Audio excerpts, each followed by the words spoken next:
ഇപ്പം രണ്ടിടങ്ങഴി എന്ന് പറയുന്ന ആ ഒരു നോവലിൽ തെളിയുന്ന സാമൂഹിക പശ്ചാത്തലം എന്ത് വിശദീകരിക്കുക എന്ന് പറഞ്ഞൊരു ചോദ്യം ചോദിക്കുകയാണ്. അപ്പോൾ ഈ ഒരു ചോദ്യം ചോദിക്കുന്നത് ഒരു 4 മാർക്ക് 5 മാർക്ക് എന്നുള്ള റേഞ്ചിലാണെങ്കിൽ ആ പാഠഭാഗത്തിനെ അത്യാവശ്യം വിശകലനം ചെയ്തുകൊണ്ട് സാമൂഹിക പശ്ചാത്തലം കൃത്യമായിട്ട് നിങ്ങൾ അതിൽ എഴുതണം.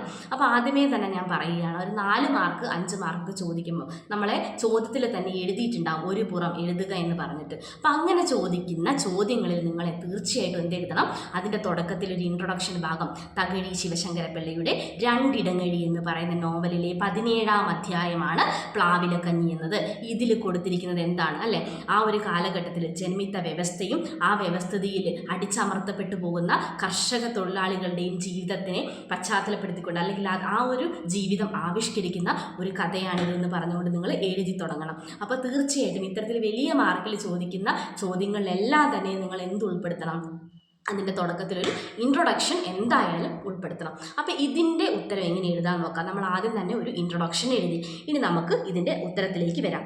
സാമൂഹിക വ്യവസ്ഥിതിയുടെ നേർക്കാഴ്ചയായിട്ടാണ് നമുക്ക് എന്ത് കാണാൻ സാധിക്കുന്നത്, ഈ പ്ലാവിലക്കഞ്ഞി എന്ന് പറയുന്ന കഥ നമുക്ക് കാണാൻ സാധിക്കുന്നത്.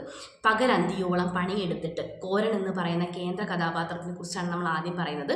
പകലന്തിയോളം പണിയെടുത്തിട്ടും ഒരു നേരത്തേക്കുള്ള ആഹാരത്തിന് പോലുമുള്ള പൈസ അയാളുടെ കയ്യിൽ കിട്ടുന്നില്ല. അങ്ങനെ അയാൾക്ക് കിട്ടിയിട്ടുള്ള ചെറിയൊരു പൈസ കൊണ്ട് അയാൾ എന്ത് ചെയ്യുകയാണ്, ആ ഒരു നേരത്തേക്കുള്ള കപ്പയും അരിയൊക്കെ വാങ്ങി വീട്ടിലേക്ക് പോകുന്ന ഒരു കാഴ്ചയോട് കൂടിയിട്ടാണ് ഈ ഒരു കഥ തുടങ്ങുന്നത്. അങ്ങനെ അവർ രണ്ടുപേരും കോരൻ്റെ ഭാര്യയായിട്ടുള്ള ചിരുതയും കൂടി ആ കിട്ടിയ ആ ഭക്ഷണം വീതിച്ച് കഴിക്കുകയാണ്. അതുപോലും അവർക്ക് തികയുന്നില്ല. അപ്പോൾ കോരൻ പറയുന്നുണ്ട്, എന്താണ്, എനിക്ക് വയറുവേദന ആയതുകൊണ്ട് എനിക്ക് കഴിക്കേണ്ട, അല്ലെങ്കിൽ നീ കഴിച്ചോളൂ എന്ന് പറയുന്ന ആ ഒരു, അപ്പോൾ അവിടെ തന്നെ നമ്മൾ എഴുതണം എന്താണ്, ദാരിദ്ര്യമായിട്ടും പട്ടിണിയായിട്ട് പോലും അവരുടെ ഇടയിലുള്ള ആ ഒരു സ്നേഹബന്ധം എന്ന് പറയുന്നത് എത്രത്തോളം വലുതാണെന്ന്, ഭാര്യയും ഭർത്താവും തമ്മിലുള്ള ആ സ്നേഹബന്ധത്തിനെ കുറിച്ചിട്ട് നിങ്ങൾ അവിടെ എന്ത് ചെയ്യണം, എഴുതി വെക്കണം. അതുപോലെ തന്നെ കർഷക തൊഴിലാളികൾക്ക് എന്ത് ലഭിക്കുന്നില്ല, മതിയായ കൂലിയോ ഭക്ഷണമോ പോലും അവിടെ എന്ത് ചെയ്യുന്നില്ല, ലഭിക്കുന്നില്ല. ഇതാണ് അതിൻ്റെ രണ്ടാമത്തെ നമ്മൾ എഴുതേണ്ട പ്രധാനപ്പെട്ട ഒരു പോയിന്റ് എന്ന് പറയുന്നത്. ഒരു മനുഷ്യൻ എന്ന് പറയുന്ന ഒരു പരിഗണന പോലും കൊടുക്കാതെയാണ് ജന്മിമാർ അവരെ കൊണ്ട് രാപകലോളം എന്ത് ചെയ്യുന്നത്, പണിയെടുപ്പിക്കുന്നു എന്ന് പറഞ്ഞെന്ന് ആ ഒരു പോയിന്റ് നിങ്ങൾ എഴുതി വെക്കണം. അപ്പോൾ അവിടെ എന്ത് ചെയ്യുന്നു, കർഷകരെ ജന്മിമാർ എന്ത് ചെയ്യുന്നു, ചൂഷണം ചെയ്യുകയാണ്. അവരെ പണിയെടുപ്പിക്കുകയും അവർക്ക് വേണ്ട ആഹാരമോ അല്ലെങ്കിൽ ന്യായമായിട്ടുള്ള കൂലിയോ എന്ത് ചെയ്യുന്നില്ല, കൊടുക്കുന്നില്ല. അപ്പോൾ ഈ ഒരു പോയിന്റ് നിങ്ങൾ കൃത്യമായിട്ട് എഴുതണം. അതുപോലെ തന്നെ ഈ പാഠഭാഗത്തിൽ നമ്മളത് കാണുന്നുണ്ട്. കോരന് എന്ത് ചെയ്യുകയാണ്, രാത്രി കാലങ്ങളിൽ പോകുന്ന സമയത്ത് വ്യാപാരം കാണുന്നുണ്ട്. അതായത് രാത്രി കാലങ്ങളിൽ എന്ത് ചെയ്യുന്നു, ജന്മിമാർ അവർക്കൊക്കെ കൊടുക്കാതെ പിടിച്ച് വെച്ചിട്ടുള്ള അരി എന്ത് ചെയ്യുന്നുണ്ട്, മറിച്ച് വിൽക്കുകയാണ്. ആ ഒരു കാഴ്ച കാണുന്നുണ്ട്. ഇതെല്ലാം അന്നത്തെ സാമൂഹിക പശ്ചാത്തലമാണ്.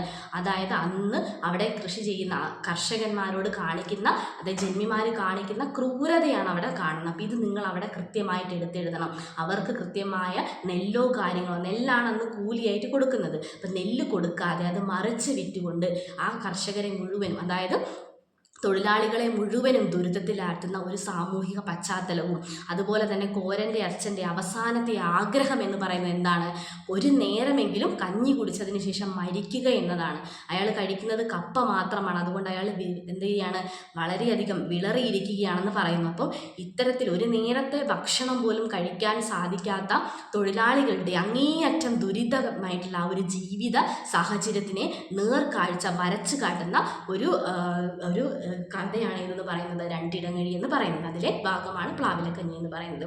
ഇനി ചിരുതയിലേക്ക് വരികയാണെങ്കിൽ അവളും എന്ത് ചെയ്യുന്നുണ്ട്, അവളാൽ കഴിയുന്ന രീതിയിൽ എന്ത് ചെയ്യുന്നുണ്ട്. അപ്പോൾ എങ്ങനെയായിരുന്നു, അന്നത്തെ കാലത്തെ സ്ത്രീകളാണെങ്കിൽ പോലും അവരെ കൊണ്ട് കഴിയുന്ന രീതിയിലുള്ള തൊഴിലുകൾ ചെയ്യുന്നുണ്ട്. എങ്കിൽ പോലും അവർക്ക് കിട്ടുന്നത് വളരെ തുച്ഛമായിട്ടുള്ള വേതനമാണ്. അപ്പോൾ ഈ ഒരു സാമൂഹിക പശ്ചാത്തലങ്ങൾ മുഴുവനും നിങ്ങൾ എന്ത് ചെയ്യും, ഓരോ പോയിന്റുകളാക്കിയിട്ട് അതിനെ ഒന്ന് വിശദീകരിച്ചിട്ട് വേണം ഇതിൻ്റെ ഉത്തരം എഴുതാൻ.